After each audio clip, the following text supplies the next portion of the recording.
장경인대 증후군 다들 좀 알고 계신가요? 들어보셨나요? 보통 이 무릎 바깥쪽에서 나오는 통증을 이야기 많이 하고요. 이 그림 제가 이렇게 선별한 이 러닝하는 듯한 모양의 이 그림처럼 보통 많이 뛰거나 아니면 사이클을 많이 타거나 러너나 아니면 뛰는 종목에 있는 운동선수 혹은 뭐 아마추어 선수들, 동호인들 이런 분들까지 이 보통 종종 이 바깥쪽 무릎 통증을 호소하고 있습니다. 저도 있어요. 저도 뛰는 걸 좀 좋아해서 고질적으로 좀 가지고 있는데 이것에 대해서 이제 차근차근 하나하나 살펴보면서 우리가 그 전에 배웠던 무릎의 어떻게 보면 굉장히 이론적인 고전적인 그 내용들이 어떻게 여기서 발휘가 되는지 한번 같이 보겠습니다. 말씀드렸던 것처럼 이렇게 뛰는 상황에서 가장 많이 무릎 바깥쪽 통증이 발생되는데요. 이 뛰는 메커니즘을 기준으로 봤을 때 이것의 그 무릎 바깥쪽 통증이 생기는 이유를 한번 뛰는 메커니즘을 통해서 살펴볼게요. 이거는 제 유튜브 영상을 준비를 해서 왜 안 나오지?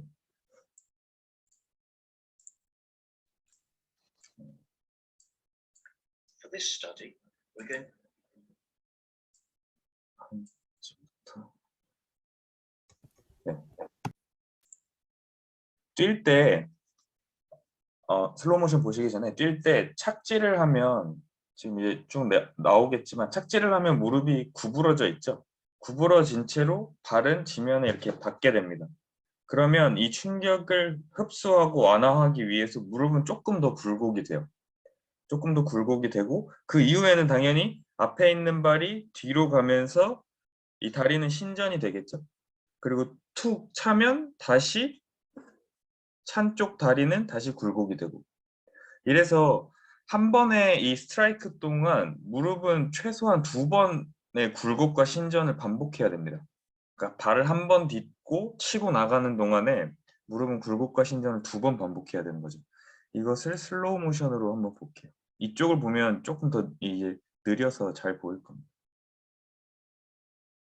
그렇죠? 이제 지면에 거의 닿으려고 하고 살짝 펴져 있다가 굴곡이 되면서 이제 이쪽을 보면 이제 굴곡됐다가 충격을 흡수하면서 다시 살짝 굴곡이 일어나죠.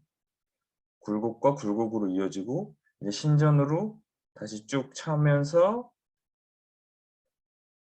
굴곡에서 신전으로 바뀌는 구간이고요. 니 조인트 기준으로. 그러면서 이제 이렇게 다시 굴곡을 만들어서 다시 앞으로 발을 이렇게 내딛게 되죠. 이 과정들 속에서 무릎은 말씀드렸던 것처럼 2번의 굴곡과 이제 신전이 일어나게 되는데 이때 보시면 가장 많이 이것을 반복해야 하는 구간이 바로 무릎의 한 2, 30도 정도 각도 이 구간이죠. 이 구간에서 지금 무릎의 굴곡이 2번 일어나게 되었죠. 최대 이렇게 무릎의 굴곡이나 신전은 사실 한 번 발을 디딜 때마다 한 번씩 일어나는데 이 한 2, 30도 정도 각도의 무릎 굴곡은 2번씩 일어나게 되죠. 거기다가 내 체중, 또 달리는 속도 이런 충격들을 흡수하기 위해서 무릎은 더 많은 역할을 해주고요. 바로 이 구간에서 이 2번의 굴곡과 신전이 일어나는 이 무릎 각도 그리고 이 발을 이렇게 딱 차는 순간 이 순간에서 보통 무릎 바깥쪽 통증들이 많이 나타나고 있습니다. 그래서 제가 이렇게 첫 번째로 정리했던 게 이제 요거고요. 2번의 굴곡과 신전이 일어나고 말씀드렸던 이 요각도죠. 요각도 애매하게 좀 구부려져 있는 한 2, 30도의 각도를 장기간 사용했을 때 이랬을 때 이제 무릎 바깥쪽 통증이 일어나는데 이 장기간 사용이라는 말이 뭐냐면 짧은 거리를 뛰거나 이런 것들은 괜찮아요. 근데 마라톤을 되게 취미로 하시는 분들이나 이 마라토너 분들은 굉장히 오랜 시간 달리게 되죠. 이런 시간에 장기간 동안 이 2, 30도 이 각도의 굴곡과 신전에 노출됐을 때 통증들은 훨씬 더 심해질 수 있다는 것을 얘기하고 바로 이 2, 30도 각도 이것을 이 임핑지먼트 존이라고 부릅니다. 우리 어깨에만 임핑지먼트가 있는 게 아니라 이제 무릎이나 다른 관절들에서도 이 충돌이 발생될 수 있는데 이것을 바로 이 우리 무릎에서는 이 각도를 임핑지먼트 존이라고 하고, 아까 말씀드렸듯이 장경인대 증후군이라고 하면 통증이 나오는 구간은 발을 지면에 디뎠을 때가 아니라 치고 나갈 때, 그때 보통 통증이 일어나게 됩니다. 그리고 이제 아래에 적어놓은 것은 오르막이나 내리막을 이제 뛰거나 뭐 걷거나 아니면 장거리 달리기를 하거나 이랬을 때 무릎의 통증은 훨씬 더 심해질 수 있고요. 그리고 여기서 조금 더 추가를 시키면 피로도 굉장히 많은 영향을 줍니다. 무릎 주변에도 결국 이 동맥들이 순환이 되어야 되는데 이 깊은 층까지 이 혈액순환이 잘 안 되면 즉 뭐 피로나 아니면 컨디션 저하 이런 것들 때문에도 또 이 무릎의 스트레스는 올라갈 수 있게 되고요. 그리고 우리 트레이닝 상황에서 가장 많이 좀 볼 수 있는 게 급격하게 뭔가 훈련 루틴을 바꿨을 때입니다. 예를 들어 한 9 정도, 20대 성인 남성분인데 90 정도로 달리는 건 그렇게 빨리 느껴지지 않을 거거든요. 근데 이런 식으로 그냥 쭉 한 뭐 2km 정도를 달리다가 갑자기 인터벌 트레이닝을 막 전력 질주를 한다거나 아니면 훨씬 더 길게 2, 30분 이상을 뛴다거나 급격하게 트레이닝을 변화시켰을 때 또 이런 현상이 나올 수도 있습니다. 자, 그러면 말씀드렸던 이 임핑지먼트 존에서 도대체 이 장경인대가 어떻게 움직이길래 이 통증들이 나오는지 한번 이 장경인대 원위부, 디지털 부분부터 한번 같이 볼게요. 우선은 장경인대 해부학적인 건 뒤에 충분히 설명이 나오니까 지금 이 그림에 집중해서 보시면요. 이건 지금 옆면이죠. 이쪽이 바깥쪽 면이고 장경인대는 당연히 바깥쪽에 있으니까. 제가 여기 빨간색 점 표시를 해놓은 게 대략적인 이 무릎 관절의 축이라고 가정을 할게요. 축회선이라고 가정을 하면 무릎이 완전히 펴져 있을 때 장경인대는 이렇게 익스텐션을 만들어줍니다. 축보다 살짝 앞쪽에 위치하게 되는 거죠. 이 익스텐션을 만들어지는 게 이해가 잘 안 되실 수도 있는데 축을 기준으로 앞에 있으니까 장경인대가 위쪽에 이 고관절에서 연결되어 있겠죠. 이 정강이를 위로 끄집어 당겨주는 겁니다. 그러면 무릎은 당연히 신전이 되겠죠. 자, 반대로 한 20, 30도 정도의 굴곡을 했을 때는 이 바로 장경인대가 축의 뒤쪽에 놓이게 되면서 무릎에 신전이 아닌 굴곡을 더 만들어주게 되겠죠. 그래서 장경인대 증후군이라고 하면 막 그 장경인대가 이 레터럴 이피콘다일 대퇴골 위 윤기인가? 갑자기 생각이 안 나네. 대퇴골 위쪽 관절 윤기, 대퇴골 위쪽 관절 윤기에서 장경인대가 이런 식으로 앞뒤로 움직이면서 이렇게 마찰이 일어난다. 이러한 주장도 굉장히 고전적으로 있었는데 최근의 연구에서 봤을 때는 장경인대는 실제로 이렇게 움직이지는 않지만 이 섬유들이 이런 식으로 반응을 한다. 이 정도로 이제 연구되어 있고요. 실제로 장경인대가 이렇게 움직이는 것은 아닙니다. 근데 우리가 그렇게 마치 느끼는 게 장경인대가 이렇게 무릎의 굴곡을 기준으로 한 2, 30도, 뭐 어떤 책에서는 뭐 40도, 45도 이렇게 이야기를 하고 있지만 약간의 무릎 굴곡에서 이런 식으로 신전과 굴곡의 역할이 바뀌기 때문에 이렇게 신전이 되면 앞쪽에서 아무래도 팽팽한 것을 느끼겠고 굴곡이 되어 있을 때 굴곡을 보지 않는다면 뒤쪽에서 팽팽함을 느끼기 때문에 우리가 마치 장경인대가 앞뒤로 움직이는 것이 아니냐라는 착각을 일으킬 수 있다라는 주장도 나와 있고요. 어떠한 것들을 뭐 선택하던 간에 가장 중요한 사실은 장경인대가 이런 식으로 움직인다라는 것, 이것을 지금 원위부에서는 가장 좀 잘 기억해 주셨으면 좋겠습니다. 자, 그러면 이제 전반적으로 장경인대를 한번 살펴보고 장경인대의 원위부인 끝나는 지점인 절디스 튜버클 그리고 뭐 그 주변에 있는 그 뼈 표지점들에 대해서 한번 설명을 드릴게요. 먼저 이 가장 왼쪽에 있는 그림을 보시면 여기에 이제 대둔근이 있고 앞에 대퇴근막 장근이 있고 장경인대가 이렇게 주행을 하게 되죠. 그래서 장경인대는 굉장히 심플하게 말씀을 드리면 대둔근과 대퇴근막 장근, 그래서 이렇게 Y자로 이어져서 이쪽 그 그레이터 트로펜터 대퇴골 대전자 쯤에서 이렇게 모이게 됩니다. 이렇게 모여서 허벅지 바깥쪽을 수직으로 주행을 하면서 지금 여기 초록색 표시되어 있는 여기가 이제 정강이뼈거든요. 정강이뼈 바깥쪽이죠. 이 절디스 튜버클이라고 하는 실제 사람 모양으로는 여기 무릎의 바깥쪽 약간 아랫부분에 여기에 인서션으로 붙게 됩니다. 그래서 이렇게 주행을 하게 되죠. 다시 어. 대둔근 그리고 대퇴근막장근 이렇게 모여서 그레일 트로켄터쯤까지 들어와서 모이게 되면서 아래로 수직으로 무릎이 허벅지 바깥쪽으로 주행을 하게 되면서 절디스 튜버클까지 붙게 됩니다. 그래서 이 지금 몇 가지 원위부에서 3가지 중요한 포인트가요. 통증도 이쪽에서 많이 나오고요. 절디스 튜버클 그리고 레터럴 이피콘다일 바로 이 부분입니다. 허벅지뼈의 위쪽 관절 융기. 무릎 구조편에서도 말씀드렸지만 관절 융기는 바로 진짜 직접 관절이 관절하는 면을 나타내고 위쪽 관절 융기는 바로 그 위에 우리 잘 알고 있는 인대들 바깥쪽이면 LCL이 붙겠죠. 레터럴 콜레터럴 리가먼트 같은 인대나 레티나큘럼 같은 조직들이 붙기 쉽게 우리도 뭐 이렇게 이렇게 옷걸이 모양으로 생긴 거 말고 벽에 이렇게 딱 붙는 옷걸이 만들 때 이렇게 뾰족하게 해놓잖아요. 걸기 편하게. 그거랑 같은 원리라고 생각하시면 됩니다. 그래서 이 부분이 바로 레터럴 이피콘다일이고 바로 여기 아래가 그레이럴 튜버클. 다시 절디스 튜버클.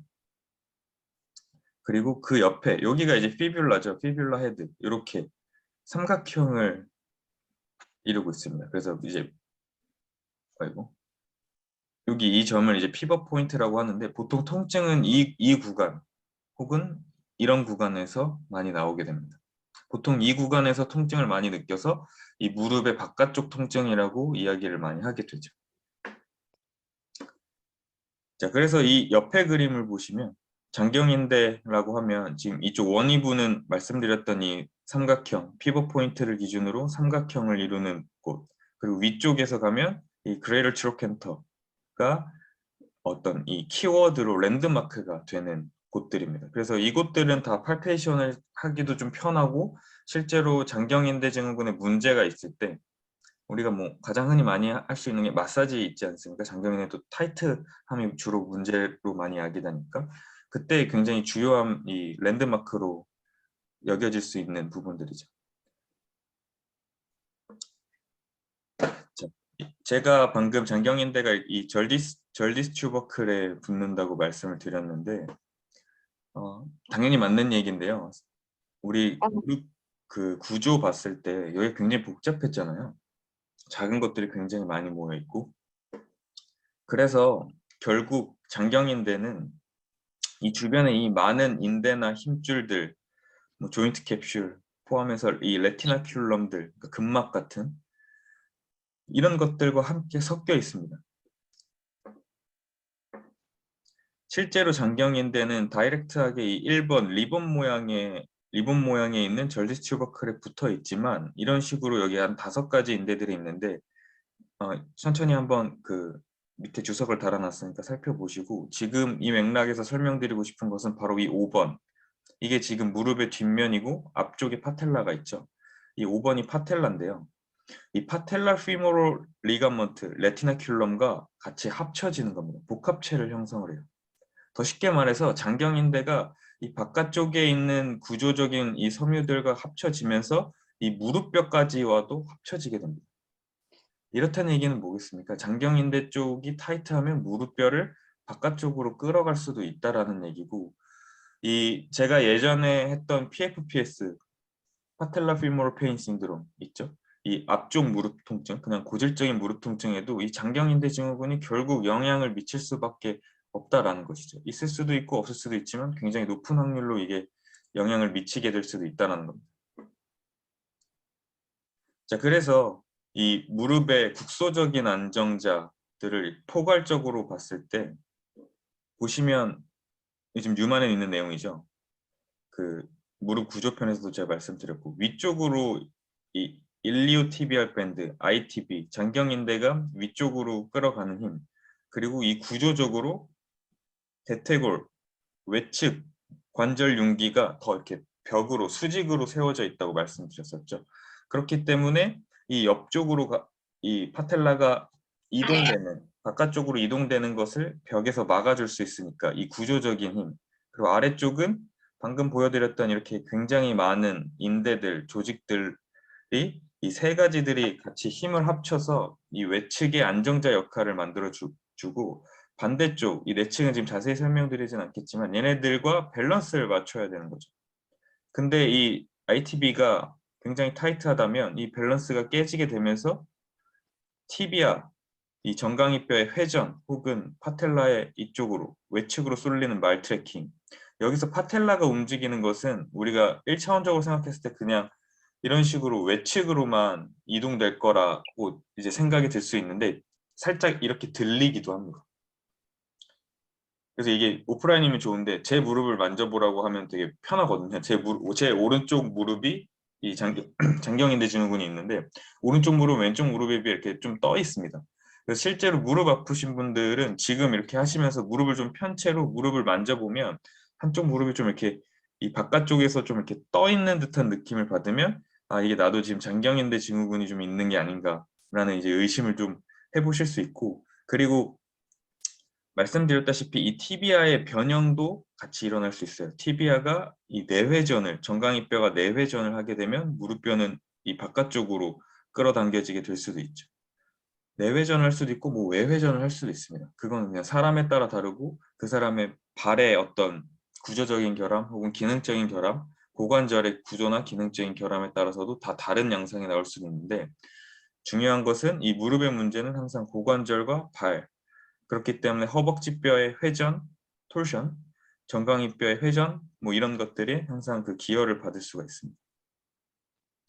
자, 지금까지는 이제 원위부 살펴봤고 근위부 넘어가면 가까운 쪽, 이거 오타입니다. 프록시말입니다. 죄송합니다. 디지털이 아니에요. 수정을 안 했네요. 네. 가까운 쪽 넘어가면 말씀드렸던 것처럼 이 장경인대는 TFL과 같이 섞이게 되고요. 그리고 이 뒤쪽에서 둔근과 또 함께 연결이 되는데 TFL과는 굉장히 직접적인 영향을 미치면서 아래쪽으로 주행하게 되고 이 둔근은 이 층이 나뉘어지게 되는데 깊은 층하고 깊은 층하고 얕은 층하고 층이 나뉘어지게 되는데 이런 둔근과도 잘 섞이게 됩니다. 그래서 좀 심플하게 정리를 하면 대둔근의 이 표층이 대체적으로 장경인대의 이 첫 번째 표층을 이루게 되고요. 좀 깊은 층으로 내려가게 되면 대둔근이 위쪽 섬유들 그리고 중둔근, 대둔근의 위 섬유들이면 중둔근과 굉장히 위치가 가깝잖아요. 그리고 이 TFL까지 깊이 연결되어 있습니다. TFL은 말씀드렸다시피 장경인대와 섞여 있기 때문에 레이어의 특별한 구분보다는 굉장히 깊숙한 곳까지 연결이 잘 되어 있어요. 자, 이 왼쪽 그림은 지금 이쪽이 앞쪽이고 여기가 뒤쪽인데 얘는 지금 반대입니다. 여기가 앞이고 여기가 뒤예요. 그래서 이 지금 엉덩이 근육들 분포와 정경인대까지 좀 더 면밀하게 살펴보면요. 지금 이렇게 핑크색 표시해준 부분 보세요. 여기가 핑크가 이제 슈퍼피셜, 이 위쪽이 슈퍼피셜 층입니다. 아무래도 이쪽은 지금 보시는 것처럼 TFL과 연결되어 있겠죠. 그리고 여기 아세타블론 바로 위에 AIIS, ASIS 말고 AIIS 바로 아래쪽 별 표시해놓은데 여기가 이제 바로 장경인대가 주행하는 깊은 층이에요. 그래서 TFL은 굉장히 깊이 연관이 되어 있어요. 그래서 장경인대 증후군을 마사지하거나 트레이닝할 때 TFL을 많이 풀어주는 이유도 마치 공식처럼 장경인대 하면 TFL 이렇게 여겨지는 이유도 바로 이런 구조적인 이유도 함께 숨어 있고요. 그리고 당연히 이 노란색 앞쪽은 얘는 누구겠습니까? 당연히 저기 소둔근이죠. 중둔근이고 대둔근이고 이 위쪽은 글루티얼 이 라인이죠. 대둔근 다시 그냥 둔근 근막 라인들 이런 식으로 이제 연결이 돼서 장경인대가 대둔근은 약간 이렇게 앞쪽으로 하부 섬유들은 이렇게 앞쪽으로 주행하고 상부 섬유들은 중둔근과 섞이면서 이렇게 살짝 위쪽에서 주행을 해서 연결이 되는 거죠. 그래서 장경인대 후방 쪽은 이 허벅지뼈 안쪽에 지금 그림은 없지만 거친 선 있죠. 대둔근 붙는 그쪽과 같이 함께 연결되어서 이 대퇴골 대전자로 이렇게 주행을 하게 됩니다. 앞쪽은 당연히 대퇴근막 장근과 함께 아래쪽으로 주행을 하게 되고. 자, 여기서 대둔근의 기능을 조금 면밀하게 짚고 넘어가야지 우리가 2탄에서 운동이나 어떤 장경인대 트레이닝을 들어갔을 때 이것을 정확하게 트레이닝할 수 있습니다. 대둔근이 이 축을 기준으로 봤을 때는 위쪽에 있는 대둔근들 보세요. 얘네들은 벌림을 서포팅할 수 있습니다. 아래쪽에 있는 대둔근은 모음을 할 수 있어요. 자, 여기를 기준으로 위에 있죠. 그러니까 이 대둔근이 지금 보시는 그림처럼 이렇게 연결되어 있으니까 수축을 하게 되면 이 허벅지뼈를 위로 끄잡아 올려지겠죠. 반대로 이 아래쪽 애들은 축 아래에 있고 대둔근 시장은 청골인이 더 안쪽에 있으니까 수축을 하면 아래로 끌어갈 수 있겠죠. 자, 그리고 옆에 이 중둔근도 볼게요. 중둔근은 가장 그 1차적인 에비덕터로 우리가 많이 알고 있는데 얘도 굴곡과 신전을 보조할 수 있죠. 바로 이렇게 옆면에서 보면 축을 기준으로 중둔근이 앞쪽에 있으니까 수축을 하게 되면 이 허벅지뼈를 살짝 올리는데 기여를 할 수 있겠죠. 그리고 이 뒤쪽 섬유들은 신전을 하는데 기여를 할 수가 있고요. 이걸 지금 왜 설명하냐면 장경인데 우리가 다음 시간에 오버스 테스트나 다른 테스트들을 할 건데 이 외측 라인을 테스트하지 않습니까? 장경인대 타이트함이나 이런 것들. 이때 이 대둔근의 상부 섬유, 즉 외전하는 그리고 중둔근 혹은 이 굴곡하는 이 중둔근의 이 섬유들이 타이트하거나 문제가 있을 때 이때도 장경인대 증후군이 똑같이 발현이 됩니다. 그러니까 TFL이 문제가 없는데도 장경인대 증후군이 나올 수 있는 것이 둔근의 문제일 가능성도 굉장히 높습니다.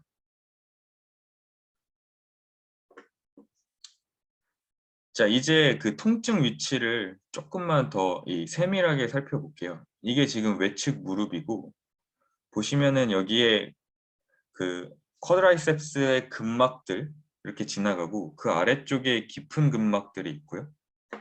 그리고 또 그 안쪽에는 이 인대들, 무릎뼈와 저기 대퇴골을 연결시켜주는 인대나 그 근막 조직들, 컴플렉스들이 함께 같이 있고요. 그 약간 바깥쪽에 ITB가 있고 그 안쪽으로 캡슐들이 존재합니다. 그러니까 이 근막과 이 레티나큘럼 얘네들이 이 장경인대와 거진 비후에서 섞여 있다고 보면 되고 그 깊은 층에 조인트 캡슐이 이렇게 들어가 있는 거죠. 그리고 뭐 그 뒤쪽으로 이 비고를 안정시켜주는 LCL 이렇게 있고 그 뒤에 뭐 근육이 있죠. 당연히 바이셉스. 그리고 이 옆에서 봤을 때 이건 이제 MRI 그림인데 여기서 보면 장경인대가 이렇게 주행이 되고 조인트 캡슐이 그 안쪽에 있는 것을 확인하실 수 있고요. 여기서도 마찬가지로 이해를 하실 때 보면 사실 여기 이렇게 설명이 없다고 가정을 하면 이게 뭔지 잘 모르잖아요. 하나처럼 보이지 않습니까? 약간? 저는 하나처럼 보이더라고요. 그래서 여기 얘네들이 항상 또 합쳐져 있다라는 것을 잘 염두를 좀 해주셨으면 좋겠고 지금 우리가 공부할 때는 이렇게 구간을 나눠서 공부를 하지만 실제 인체는 합쳐져서 예를 들어 가장 깊은 층에 있는 조인트 캡슐의 바깥쪽은 ITB와 섞이려는 성분들 때문에 그 세포들이나 조직들은 유사하게 얘네 둘이 유사해지겠고 이 앞쪽으로 좀 들어가게 되면 ITB는 앞쪽, 이 쿼드라이셉스 어퍼뉴로시스는 약간 뒤쪽은 서로 비슷하게 만들어지려는 성질로 된다라는 거죠. 그래서 이건 실제로 지금 그 장경인대 증후군이 있는 분의 그 MRI 사진인데요. 화살표로 표시해 둔 것처럼 이쪽이 굉장히 두터운 것을 보실 수 있죠. 이 그러니까 관상면에서 프론탈 플레인에서 놓고 봤을 때도 그렇고 윗면, XR 축에서 놓고 봤을 때도 그렇고 이쪽이 굉장히 두껍게 비우해진 것을 볼 수 있습니다. 그렇다는 얘기는 이 안쪽 이런 조직들까지도 다 영향을 받고 있다라는 이야기가 될 수 있고 아까 왜 제가 장경인대가 레터럴 이피콘달 기준으로 막 이렇게 프릭션 된다 이런 얘기도 예전에 있었다 말씀드렸었잖아요. 그래서 그런 것이 지금 이 ITB 신드롬의 첫 번째 병리적인 이유가 될 수도 있고 그리고 요즘 많이 나오는 걸로는 지금 방금 계속 말씀드렸던 이 결합 조직들 얘네들의 어떤 문제 그리고 장경인대가 타이트해지면서 여기 안에 있는 그 지방체 조직이라는 것들이 있어요. 그런 것들이 이제 압박을 받으면서 통증을 만들어내는 거죠. 그리고 이런 지방체 조직과 비슷하게 이 벌사라는 이게 관절낭인가요? 관절 주머니? 이 액체를 윤활액을 싸고 있는 이 벌사들이 생겨나면서 이것 또한 이게 이제 만성적인 통증으로 변하면서 통증을 일으킨다. 이렇게 조금 세 가지 정도로 분류가 돼서 많이 대두되고 있고 사실 MRI 정도까지는 찍을 필요가 특별히 없죠. 돈이 많으면 괜찮은데 돈이 많으면 좋죠. 근데 뭐 수고스럽기도 하고 굉장히 그리고 MRI 찍으려면 어찌됐건 시간도 많이 걸리고 허나 MRI를 찍으면 좀 좋은 것이요. 이렇게 감별 진단이라고 하는 분류를 좀 할 수 있습니다. 보시면 이 레터럴 메니스커스의 티어 그러니까 외측 반월상 연골의 찢김 아니면 이제 관절 퇴행과 관련된 거 똑같이 이 레터럴 컴파트먼트 그러니까 외측의 어떤 이 조직들 요소들의 관절 퇴행 아니면 이 저기 뭐야 데테이드군 햄스트링의 어떤 건병증 아니면 피로골절 뭐 아까 말씀드렸던 파텔라 피모럴 페인 신드롬도 있고요. 그리고 이건 이제 이 레터럴 콜레터럴 리가먼트 외측 측부인데 그냥 이 병리적인 문제들 이런 것들을 좀 면밀하게 볼 수 있고 여기서도 또 약간 함정처럼 느껴지는 게 그러면 이게 하나하나 증상이 따로따로 나오는 게 아니라요. 아까 말씀드렸던 것처럼 제가 장경인대가 파텔라, 무릎뼈랑도 연결되어 있다 그랬죠. 그래서 이게 같이 나올 수도 있습니다. 뭐 이 스트레스 프랙처 피로골절 때문에 이런 얘네들 뭐 아니면 얘네들 장경인대 지금 하고 있는 증후군 이게 같이 나올 수도 있어요. 근데 MRI를 찍으면 이렇게 많은 요소들 중에 도대체 누가 문제인지를 좀 더 면밀히 볼 수 있다는 거죠. 우리가 뭐 임상에서 하는 평가들보다는 어찌됐건 훨씬 더 그 신뢰도가 있고 타당도가 있는 검증 자료로서 훨씬 더 정확하게 볼 수 있다는 거죠. 그리고 실제로 MRI를 찍어도 우리가 임상에서 움직임이나 임상에서 할 수 있는 테스트들로 추가로 평가를 하기도 하죠. 그러니까 평가 자료는 많으면 많을수록 좋은 거죠. 그 중에서 공통된 거 합일점을 찾아 나가고 이 찾은 자료를 통해서 이렇게 해결하는 것이 가장 좋겠다라는 전략을 세우기 때문에 평가 자료는 많으면 많을수록 좋고 이것을 잘 종합하고 올바른 그 전략을 짜는 게 더 중요하죠. 자, 그래서 지금 우리가 오늘 그래도 이걸 배웠는데 좀 써먹어 봐야 되지 않습니까? 그래서 간단하게 오늘은 이 노블 컴프레션 테스트라는 장경인대가 실제로 좀 좋지 않을 때, 장경인대 증후군이 있을 때 통증을 테스트할 수 있는 방법 요거까지만 하고 나머지는 다음 시간에 이어서 할게요.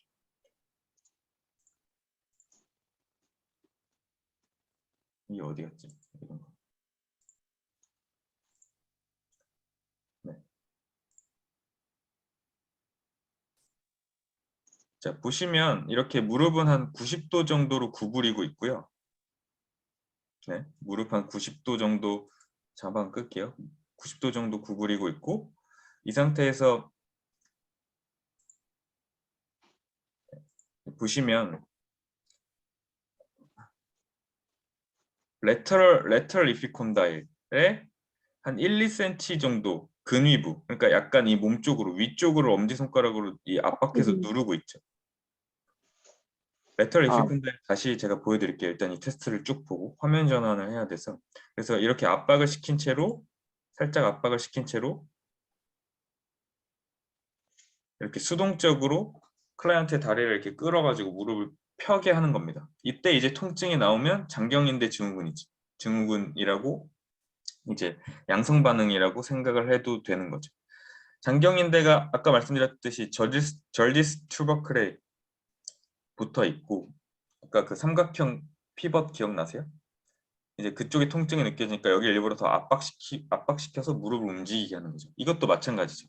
지금 앉은 자세에서 이건 방금 전과 다른 건 앉은 자세고요.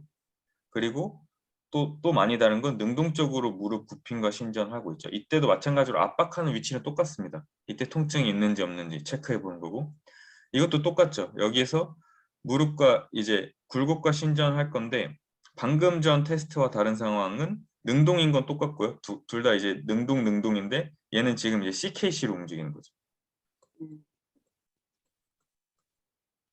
여기는 지금 사지 말단 부인 발이 움직여서 오픈 키네틱 체인으로 움직이는데 얘는 클로즈드 키네틱 체인으로 지금 움직이는 거죠. 체중의 부하가 실리고 아이고. 발이 바닥에 고정되어 있는 채로 움직이게 되는 거죠.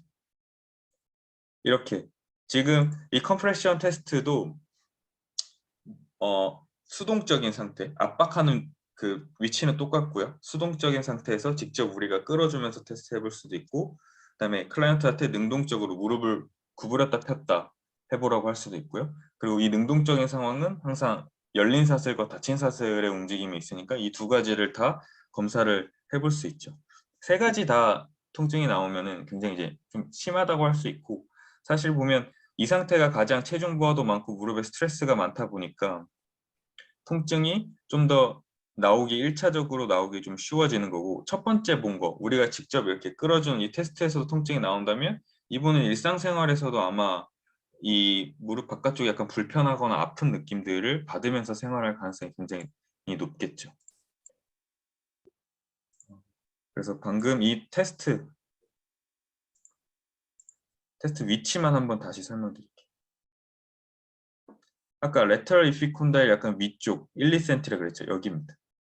통증은 이제 이쪽에서 나와요. 장경인대가 여기에서 끝나게 되니까 통증은 이쪽에서 나오고, 다시 통증은 이런 쪽에서 나옵니다. 아까 말씀드렸다시피 무릎 뼈와 같이 연결되어 있고 이 주변에 많은 이 레티나큘럼과 인대나 많은 조직들이 있다고 말씀드렸죠. 섞여 있기 때문에 이쪽에서 스트레스를 좀 많이 받아 통증 보통 이쪽이나 아니면 뭐 이런 쪽에서 나오고, 방금 테스트한 압박도 이 허벅지 뼈의 외측 위 관절윤기 위쪽이 한 1, 2cm 정도 아, 끝이지. 이제 무릎을 구부렸다 폈다 하는 움직임을 통해서 테스트를 하게 됩니다. 그래서 다음 시간에는 뭐 제가 예전에 고관절 그 골반 교정 운동이나 우리 골반 파트 공부할 때 많이 이야기했던 오버스 테스트나 토마스 테스트로도 이 장경인대 테스트를 이어나갈 수 있고요. 이 테스트들 뿐만 아니라 뭐 싱글렉 테스트, 트렌들렌버그 테스트 이런 것과도 장경인대가 이어집니다.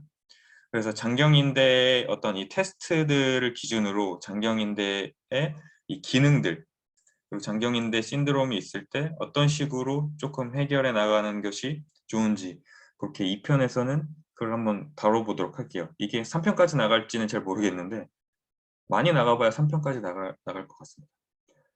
그래서 지금 한 3분, 4분 정도 남았네요. 4분 정도 남았으니까 질문 있으시면 질문